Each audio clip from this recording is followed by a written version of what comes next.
A young boy stands over the bodies of his classmates. He just fought them, other children, until only he remained standing. The military man asks his name. Park Yong-gwang, he says, code 66. But there's another boy, still breathing, clinging to the Park Yong-gwang leg. They ask his name too. Kim, and then he goes unconscious. That's the opening of episode 4. Not a car chase, not a shootout. A North Korean orphanage in 1997 where children are turned into weapons, and 2 of them survive long enough to become legends. Episode 4 of Agent Kim Reactivated doesn't just move the plot forward. It reaches back 29 years and asks you to reconsider everything you thought you knew about Kim, about 66, and about the war that never really ended for either of them. The episode opens in 1997, North Hamgyong Province, a North Korean orphanage. Military recruiters arrive with a promise: join the special team, and you'll eat your fill for the rest of your life. But there's a catch. The boys have to fight, hand-to-hand combat, and they're told to fight until only one is standing. Park Yong-gwang wins. He's the last one upright, and when the military asks his name, he gives it without hesitation. This boy, played by OK Taeseon in a cameo that hits like a freight train, becomes code 66. The original, the real one. But there's a second survivor, a boy who's barely conscious, clinging to a soldier's leg. He gives his name, Kim, before passing out. They take him too. They call him number 73. The training montage that follows is brutal and efficient. Months of abuse. Boys who couldn't handle it were shot. Night attacks to test their reflexes. Sleep deprivation. By the end, only a handful survived, and among them, 73 and 66 became the program's deadliest products. And then the show drops the twist that reframes the entire series. The North Korean military believes Kim betrayed them. They believe he was responsible for 66's death during a mission in South Korea. That's why 66's younger brother, the man who put a gun to Kim's head at the end of episode 3, has been hunting him. That's why he calls Kim fake 66. It's not an insult about skill. It's an accusation of murder. But the show hints, just hints, that something else happened on that mission, something we haven't seen yet. The episode doesn't just fill in Kim's past. It gives us the origin of Golden Teeth, and it's one of the most disturbing backstories the show has delivered so far. 9 years ago, a man named Jundi worked as a cleaner at Midu Apartments. He wasn't getting paid. The residents were protesting the building's reconstruction. Then one of Ju Gangchan's men pushed him off the roof, not because Jundi was a threat, because he was in the way. Jundi survived, spent weeks wrapped in bandages, healing into something harder. His first act as a free man, he tracked down the man who pushed him and killed him. Then he went after Gangchan. That was his mistake. Gangchan didn't just beat him. He put a knife in Jundi's mouth, nearly made him mute. And then, this is the detail that stays with you, he fed him piping hot potatoes. So Jundi would know, permanently, what it costs to challenge him. Half his teeth were destroyed. He replaced them with gold. And instead of getting his revenge, he became Gangchan's dog, doing petty jobs, swallowing his rage, waiting. 9 years. He waited 9 years. And now he has something Gangchan wants protected. His daughter, Hyrai, and the leverage Jundi has, a voice recording of Hyrai discussing the girl she supposedly killed, is enough to make Gangchan finally feel what Jundi felt 9 years ago: fear. Back in the present, episode 4 picks up exactly where we left off. 66's brother has a gun to Kim's head. But Han-soo arrives, and more importantly, so do Young Sang-ah and Mr. Lim, the laundromat owner. Turns out they're both agents of the Special Division hunting Kim. They demand Kim's surrender. His response: "Let me find Minjai first, and I'll go quietly." It's the same promise he's been making since episode 1. And at this point, you start to wonder if anyone in that agency actually believes him, or if they just recognize that this man, this exhausted, desperate father, is going to find his daughter whether they help him or not. Kim, Han-soo, and Jin Cheol regroup. They've tracked Minjai's phone to Jundi's operation. But the trail leads to a homeless man who found the phone after it was thrown away by one of Jundi's men, a detail that tightens the timeline. Minjai was here, recently. And then the chase begins. On the road to Jundi's base, the trio runs into an operative called Silent Cricket. He's rigged the road with bombs. He flips their car, and then his whole team converges. Hansu and Jinchial stay behind to hold them off while Kim, who's been waiting for tracking software to finish loading, takes Cricket's own car and breaks away. The fight choreography here is chaotic in the best way. This isn't a controlled takedown. It's two middle-aged men buying time with whatever's available: fists, debris, sheer stubbornness. Jundi sends Gangchan a voice recording, Hirai discussing the girl she supposedly killed. Gangchan listens. Then he confronts his daughter. He slaps her, hard, and then he hugs her and asks softly if she's sure the girl is dead. Hirai, played by Sun Na-yoon with a flatness that's more terrifying than any screaming, was pretending to cry the whole time. The slap didn't break her. The hug didn't warm her. She isn't scared of having killed someone. She's not really anything. This is the show's second villain origin story in one episode, and it's arguably the more frightening one. Gang Chan is a monster who chose to be one. Hirai might be something worse, someone who was born without the part that cares. Kim reaches Jundi's men and tears through them, demanding to know where Minjai is. They don't answer, so he makes them answer. The fights in this sequence are raw and desperate. Kim isn't tactical anymore, he's unspooling. But here's the part that matters.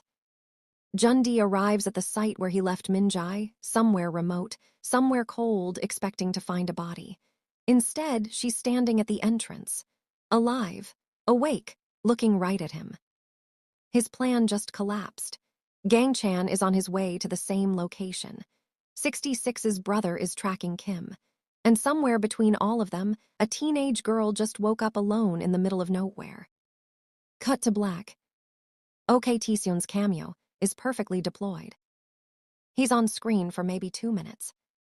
But the moment he appears as Park Yong-gwang, the original Code 66, the entire mythology of the show shifts. You finally understand why the younger brother is so driven. You understand why North Korea cares about a retired South Korean operative. And you understand that fake 66 isn't just a taunt, it's a wound neither man has ever healed from. Taeseon brings exactly the right energy. Quiet, lethal, and carrying a weight that explains why Kim has spent decades running from this name. Episode 4 essentially tells two origin stories, Kim's and Jundi's, and braids them into the present-day chase. Both men were made by forces larger than themselves. Both were broken and rebuilt. But Kim became a father who fights to protect. Jundi became a weapon who only knows how to destroy. The episode doesn't announce this parallel. It just builds it, scene by scene, until you feel it. Gangchan isn't just a rich bad guy anymore. The hot potato scene, that specific, grotesque detail, tells you everything about how he operates. He doesn't just eliminate threats. He humiliates them. He brands them. He makes sure they remember, physically and permanently, what happens when you cross him. Ju Sang-wook plays this with an almost surgical coldness. He's not enjoying himself. He's just certain. And that certainty is the scariest thing about him. Meanwhile, Jundi graduates from henchman to tragic figure in a single episode. He waited 9 years. 9 years of doing Gangchan's dirty work, of wearing those gold teeth as a permanent reminder of his failure. His revenge plan, weaponizing Hirai against her own father, is desperate and probably doomed. But you understand it, and that's what makes him compelling. Sun Na-yoon's performance in the confrontation scene deserves real recognition. Gangchan slaps her, hugs her, interrogates her, and she just watches him. No tears, no fear, no anger. The show has been hinting since episode 1 that Hirai isn't right, and episode 4 confirms it without over-explaining. She's not a victim of her father's cruelty. She's his heir. The special agency subplot is still the weakest link. Sang-ah and Mr. Lim showing up with guns is a fun reveal. But the agency itself continues to feel like an obligation the show isn't fully committed to. They chase Kim, they fail, they regroup. The internal tensions, Sang-ah's moral doubts, Whatever faction Mr. Lim represents are gestured at but never explored. With 6 episodes left, this thread either needs real development or less screen time.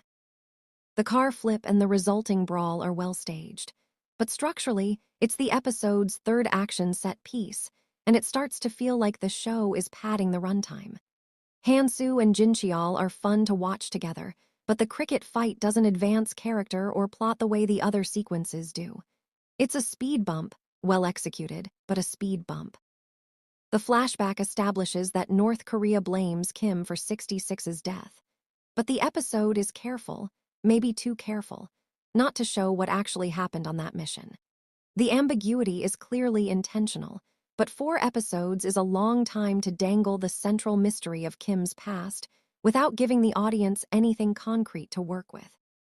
Episode 4 is, at its core, about how people are made, not born. The orphanage flashback shows us boys being forged into killers by a system that sees them as disposable.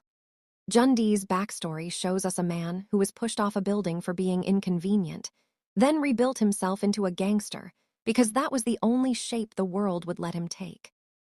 And then there's Hyrai, the one exception, the one character who seems to have been born wrong before her father ever got his hands on her. The show is careful not to pathologize her. It just shows her. Flat affect, no tears, no remorse. In an episode about how violence makes monsters, Hyrai is the unsettling possibility that some people arrive pre-broken. This is what makes Agent Kim Reactivated smarter than most action thrillers. It never forgets that violence has origins, that every person throwing a punch is carrying years of damage you can't see. Even Gang Chan, the closest thing the show has to pure evil, is framed as a product of systems he learned to exploit rather than resist.